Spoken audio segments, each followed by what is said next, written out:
వస్తే వీళ్ళు medium normal games అన్నీ దీంట్లో ఆడుకోవచ్చు. 30-40 FPS దాకా వస్తాయి.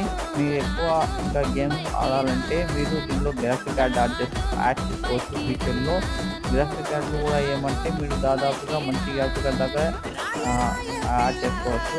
ఎలాంటి గ్రాఫిక్ కార్డ్ అంటే మీరు సపోజ్గా చెప్పాలంటే 10 నుంచి 20 లోపల 3050 ఆ గ్రాఫిక్ కార్డ్ కానీ 3050 అలాంటి గ్రాఫిక్ కార్డ్ కూడా మీరు యాడ్ చేసుకొని ఇంకా